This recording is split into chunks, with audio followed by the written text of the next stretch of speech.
Hello Year 10 and welcome to week 3 of our unit on health and well-being. Last week I asked you to look at key questions about ill health, chronic and acute ill health, and that's what we focused on. As always, if there's anything you need to go back and check and review, please do. If you want to pause this and just double check that you understand the questions and go through the answers before we run through this, then please do. Okay, so last week we were looking at ill health. Question 1, what's the difference between chronic and acute illness? Chronic illness is an illness that usually comes on gradually and can be treated but not cured and is long term. Often it's lifelong. Acute illness is short term. It normally comes on quickly and it's short term and it can be cured. Question 2, what is the timescale for short and long term illness? Short term is less than 6 months, long term is 6 months plus. Question 3, can you think of at least 5 examples of an acute illness?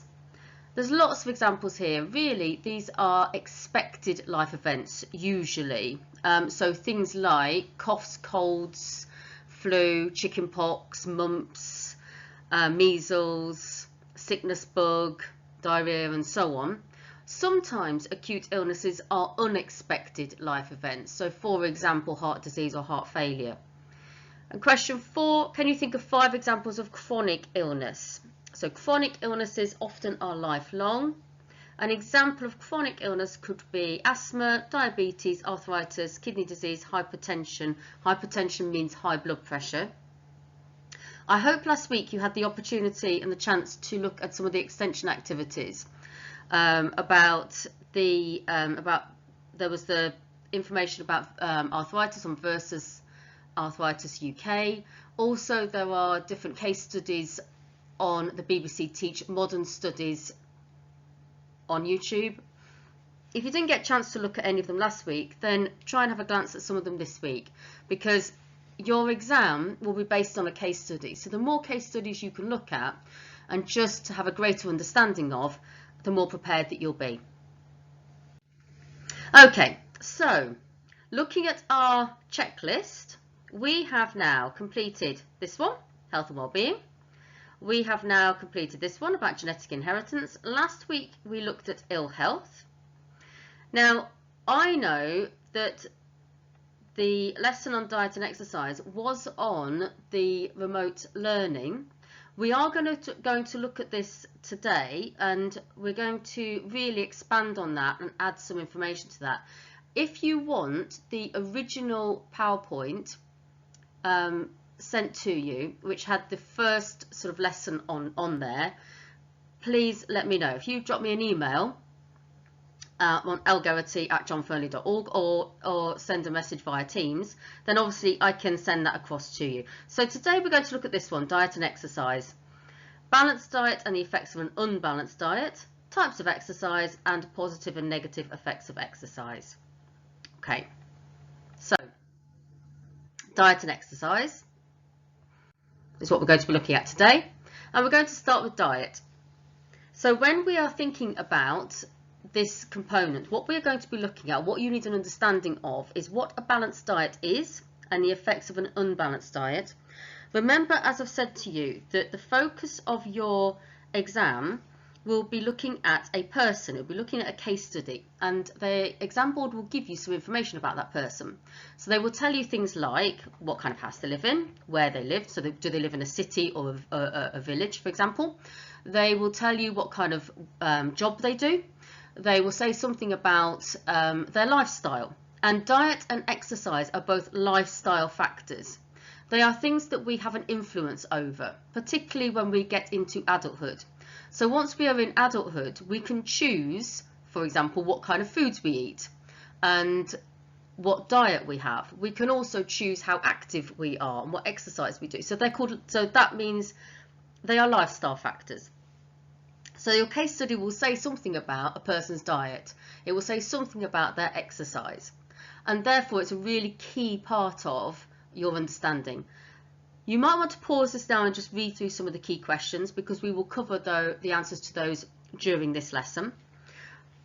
Also, if there's anything you're uncertain about, please let me know. Also, if there's something, if you want additional information or you want anything to add a bit more depth and understanding, again, just get in touch.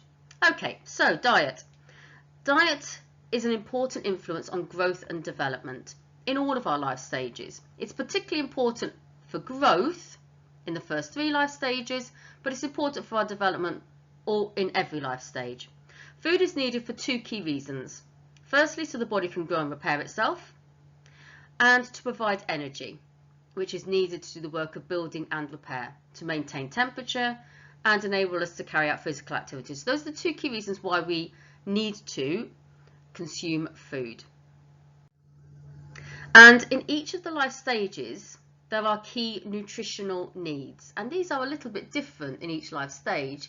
By and large, though, in all of the life stages, we need to have a balanced diet, and that balanced diet, apart from in infancy, is based on the Eat Well plate, which was on the original PowerPoint that was on remote learning, which had the 5 different food groups. You can see the information on that from the BBC if you type in BBC Eat Well. I've also put the links for everything we're talking about will go at the bottom of this clip as well.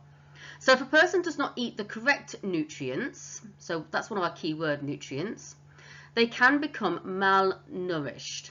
And this can affect a person in a range of ways, depending on both their life stage and also how severe it is.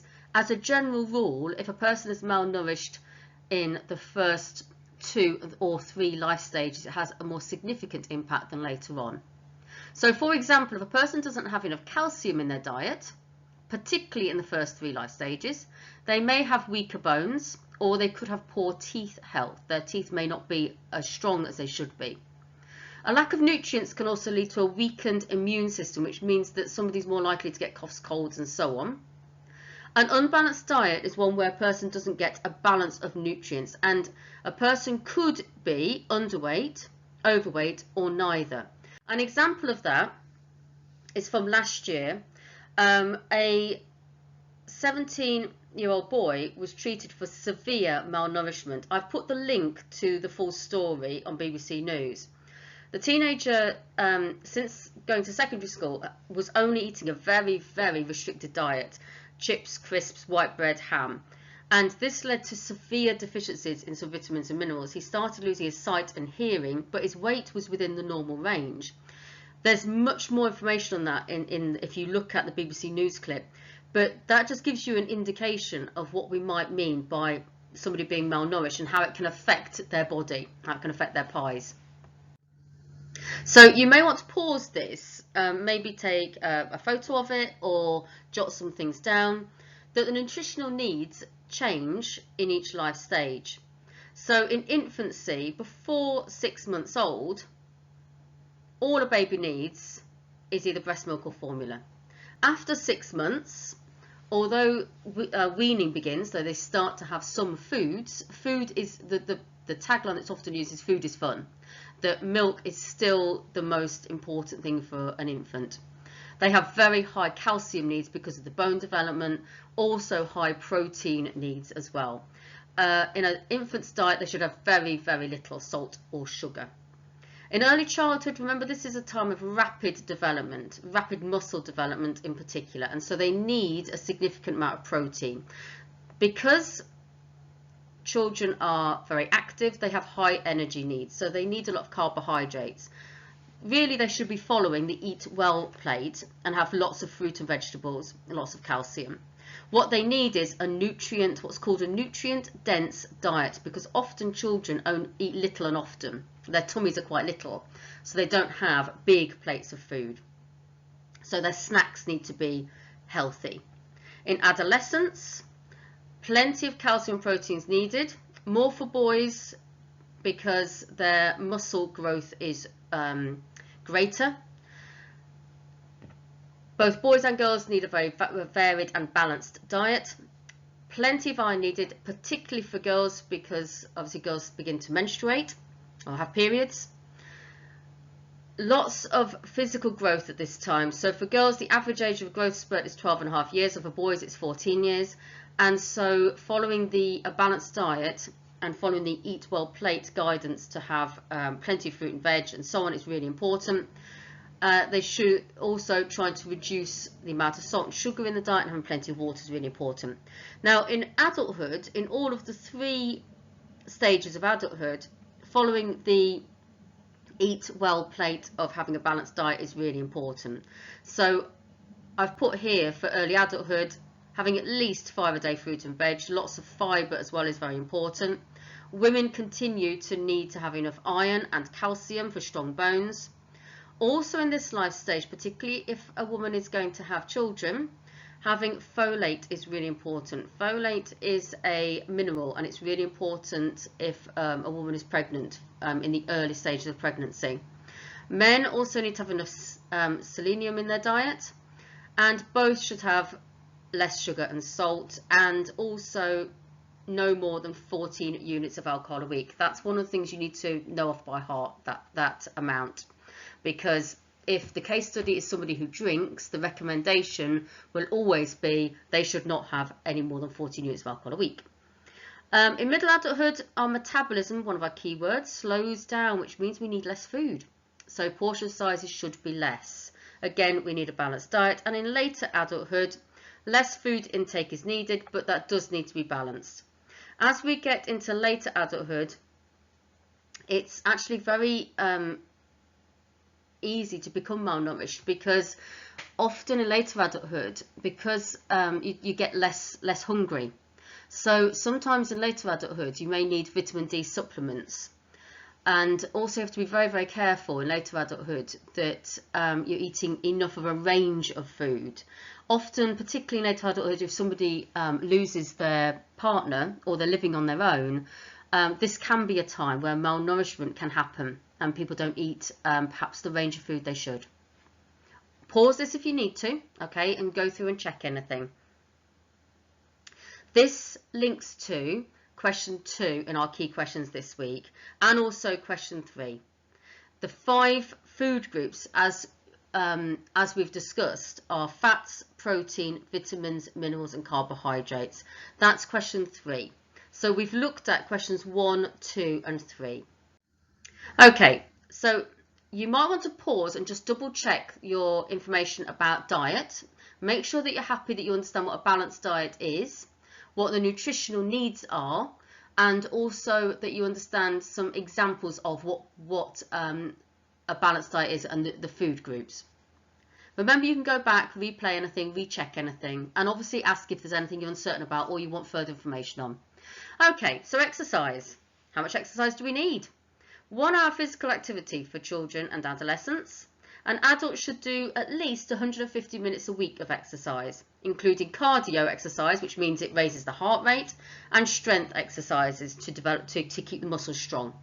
As we get older, cardio exercise is still important, so things like walking and swimming, but also stretching exercises such as yoga or Pilates as well, just to keep the muscles strong and flexibility. This was covered in the original PowerPoint, so if you are uncertain about this or you want any further information, or please let me know and I can send that across to you. So we know that activity and exercise is good for us. We also know it affects all areas of development, so all of our pies. You might want to pause this now, or can I ask you to pause this now and jot down why exercise is so good for us. Maybe put exercise in the middle of a piece of paper, put the pies around, so P-I-E-S, and jot down, see if you can think of some examples of how does it help us physically, how might it help us intellectually, emotionally and socially. Some examples of how it improves our development. Once you've done that, then go on to the next section. Okay, so health benefits of physical activity. So you might have put for physical, strengthen bones, control or lose weight or body fat, improves our posture, relieves stress. So relieve stress could be physical, but that's also obviously intellectual and emotional as well. Reduces risk of chronic disease, so our immune system is stronger. Maintain flexibility, improves our cardiovascular, so our heart health, improves sleep, which obviously is good for all of our pies, improves digestion, boosts our energy, relieves pain, boosts our immune system, as we've mentioned. Okay, so there's lots of physical benefits of exercise. I'm sure that you've jotted some of these down. You may want to pause this now just to go through this and check it and jot and add to the notes that you've got. Remember I said to you, try, if you've got your exercise book at home, that's perfect. Or if you've got a folder or some bits of paper and a few bits of paper that you can jot things down as we're going through, that's fabulous. So, the psychological benefits. So this is our intellectual, okay? So, and also this goes into emotional and social as well. So opportunity for fun and enjoyment, meeting people is social. Our body relaxes, so it makes us mentally feel more relaxed, so that's intellectual. Boosts our self-esteem and confidence is emotional. Reduces anxiety is emotional. Improves our concentration is intellectual. Increase self-esteem. Improves our mood, it's a feel-good factor because the serotonin, our happy hormone, gets released when we exercise. Reduces anxiety, so that's emotional. Ability to handle stress, and combats depression. So all of those are, you might want to go back and double check that and add to your notes. So all of those are really, really positive things. So you can see from that it affects all of our pies and has an impact on all of our pies. But as a nation, we are exercising less. I've put a couple of links on here from the BBC. We are exercising less than we, as a nation, than we used to. Why? We are a more sedentary, okay, it's a key word, nation. Many of our jobs involve sitting down for long periods of time, so in an office and so on. We also have TVs, computer games, phones and so on. And many young people are taken to school or events in a car or on maybe school bus and so on and don't walk as much. Many adults work long hours and have less time. This could be your case study. It could be somebody who works very long hours, doesn't have they don't have the time to exercise. Often later adulthood, people can have illnesses or they just don't feel like doing exercise. But if we don't exercise, there are some health risks of not exercising or being active. And the risks of not being active, again, can I ask you to pause this before I go through this and just jot down, if we don't exercise and we're not active, what are the negative effects on our pies, or what can the negative effects be? So you might have stunted growth. In infancy and early childhood in particular, if a child is not allowed to be active, then it can actually affect their hips, it can affect their physical development. Less mobility, particularly in later adulthood, or stiffening of the joints. Our organs are less strong if we don't exercise in any life stage, so our heart rate increases. A normal heart rate for an adult is between 60 and 100 beats per minute. The lower, the better, really. So anywhere closer to 60 is good. If we don't exercise, our heart, because it's a muscle, is just less strong. We have less stamina, so that's physical. We potentially, particularly as we get older, are more likely to perhaps put weight on. Increased risk of some diseases like cancer, strokes and heart disease. We have weaker muscles, particularly in the earlier life stages. Sluggish blood flow. Perhaps we're not able to handle stress quite as well, so that's emotional. And remember, we talked about exercise being an antidepressant, or to help against depression. So obviously the reverse can also be true.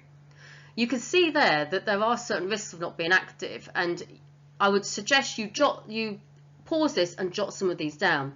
If your case study is somebody who is not active, then these could be some of the risks for that person. So if the case study in the exam is somebody who isn't active and doesn't exercise, one of your recommended targets would be for them to be more active.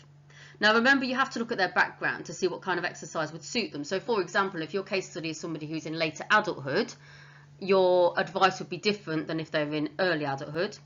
Likewise, if they've just had an operation or not very mobile or have a chronic condition, then you have to look at that carefully. But a short-term target, for example, could be for someone to walk for 15 minutes a day, Walking is a fairly straightforward activity. It's moderate cardio exercise. It raises our heart rate, but you don't need to spend any money on it or have any equipment. A longer term target could be for that person to continue to walk, for example, for 20 minutes a day, but also add another form of exercise for a couple of days a week. You will need to write that your recommendation is for that person to have 150 minutes of exercise a week. And you might have a case study where it's somebody who really dislikes the thought of exercise. They don't feel they have the time for it. They really don't like it. Maybe they feel a bit self-conscious. So in that case, your recommendation could be any number of these. It could even be things like climbing the stairs a bit more. Okay. Oh. Climbing the stairs a bit more.